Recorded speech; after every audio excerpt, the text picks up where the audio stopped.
Hi guys, this is your girl Wakeji Kamore and welcome to Reflections by Wakeji Kamore.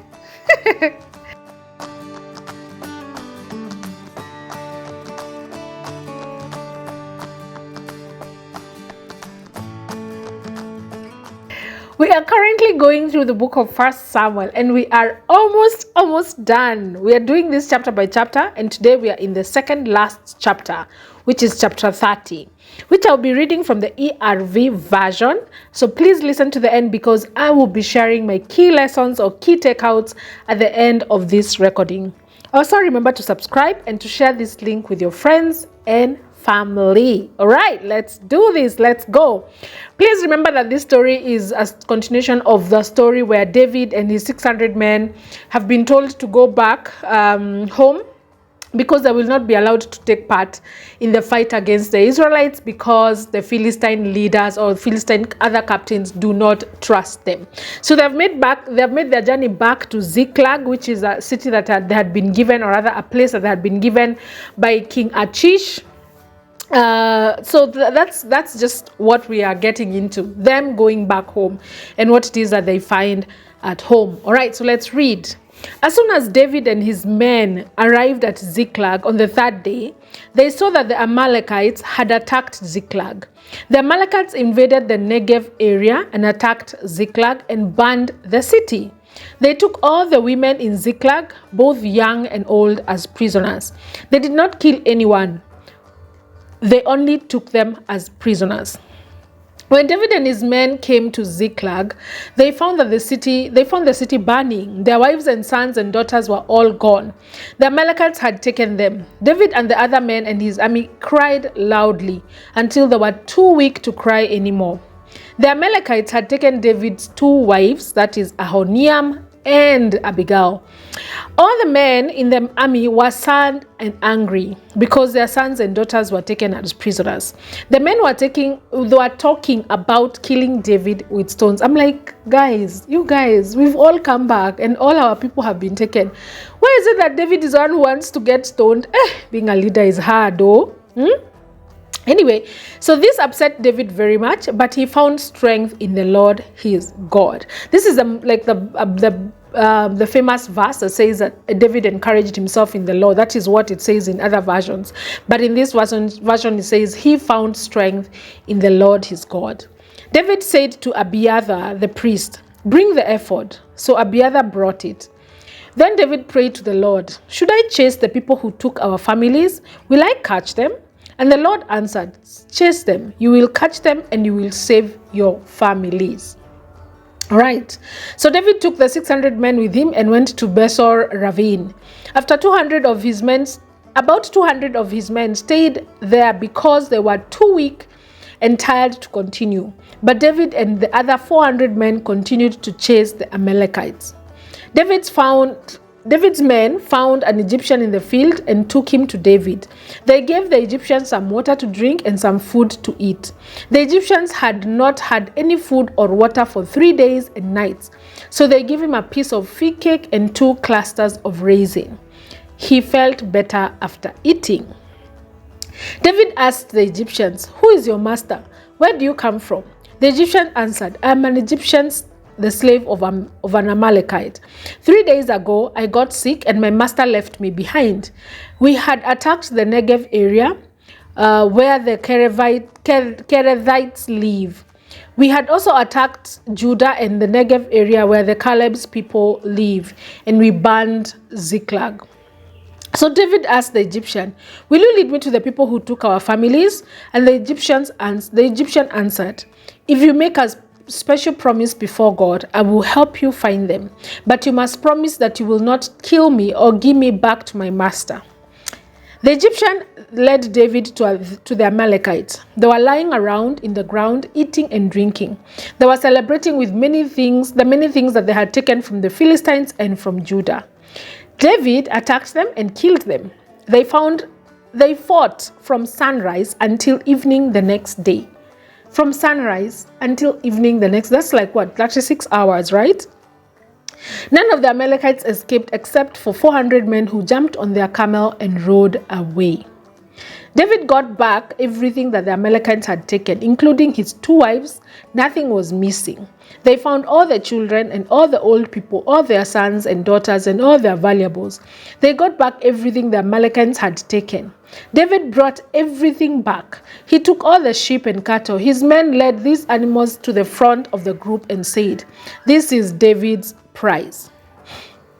David came to the 200 men who had stayed at Bezel Ravine. They were the men who were too weak and tired to follow David. They came out to meet him and the soldiers who went with him. They greeted David and his army as they approached, and there were some troublemakers in the group who went with David who started complaining. "These 200 men didn't go with us, so why should we give them any of the things we took? These men get nothing but their own wives and children."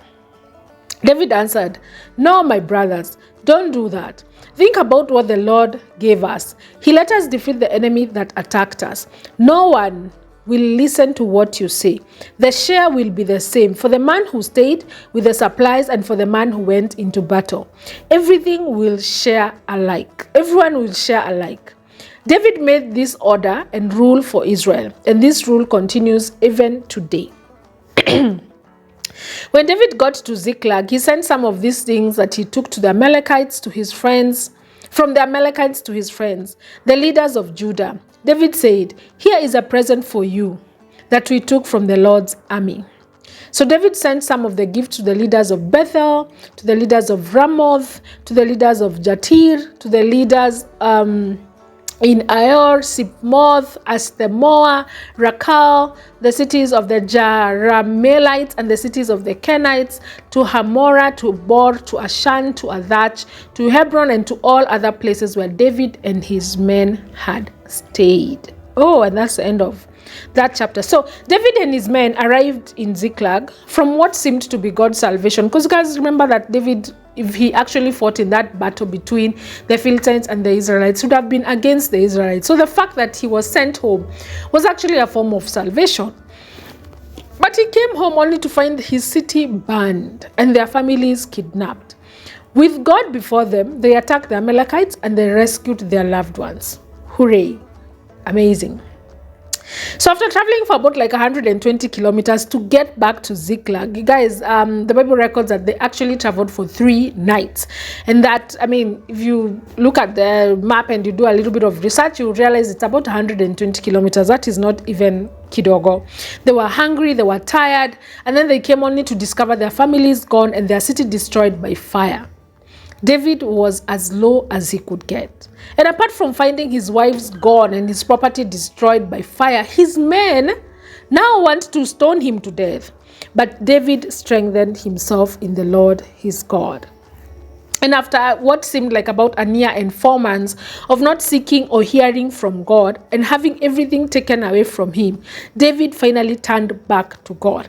Remember that we'd been told that David had stayed in the Philistines' camp, or rather side, for 1 year, 4 months. And in this 1 year, 4 months, because this is the decision that he made with his head, he had not sought God. He had not heard from God. He hadn't talked to God at all. But at this point, he is at the lowest. He's gone to his lowest, and he's turned back to God. Although it took him reaching rock bottom, David finally asked God what his next move should be. And the faith-filled David that we know is now back and is trusting and seeking the Almighty, who is a loving God. Unfortunately, we are like this. We are willful, we are stubborn, and it often takes us reaching rock bottom for most of us to turn back to God. And it is my hope that we will not be those that will wait for rock bottom to change our direction or to seek God's face, that we won't have to wait until we get to rock bottom. And then again, after a hot pursuit and 36 hours battle, David and his men are victorious against the Amalekites, and everything that they had lost have been recovered. In fact, not only has David and his men recovered everything that they lost, they also gained a whole lot more. They gained not only their possessions, but the spoils that the Amalekites had raided from other towns as well. This goes to show that God really works all things for good for those who love him. That God is in the business of turning around even the ugly situations for the good of those that love him. There's also a lesson about teamwork here, about how the 400 men that went to battle felt like the 200 men who stayed were not entitled to the same reward. And in the same way, in the church of Corinth, there were many divisions based on the fact that the Corinthians possessed different spiritual gifts.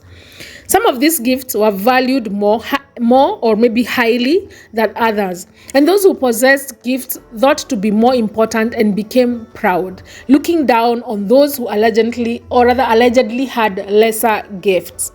And those who supposedly lesser gifts began to think that they were not really needed, or perhaps that they were not even part of the body of Christ. And Paul points out that all gifts are gifts of grace. So no one can boast about what they have been given. I mean, you didn't work to get it. You didn't pay to get it. It's a gift of grace. So you really can't boast about the gift that you have been given. He also emphasizes that every gift plays an important role and all of them are really necessary, that there is none that is not necessary, or there is none that is lesser. The church is the body of Christ, and every individual member has a gift or gifts that facilitate a vital function in the body of Christ. Every member of the body is dependent upon the rest of the members of the body, and no one is unimportant, no one is less, and everyone is part of the team. Now let's look at this in the home setting or work setting or even in a daily life setting. Are there spaces that you feel more entitled because you think you make a bigger contribution than others? How about changing your perspective from, I should get more because I give more. I should get more because I work more. I work even overtime here. I should get more because I contribute more. How about you change it to I am part of a team? God has blessed me more, so I will give more. So I will work more. So I will contribute more. Change your perspective from I am entitled to more because I give more to I am part of a team and I am blessed, so I will give more. I will work more. I will contribute more. This is your girl Wakeji Kamore, and this has been Reflections by Wakeji Kamore. See you tomorrow.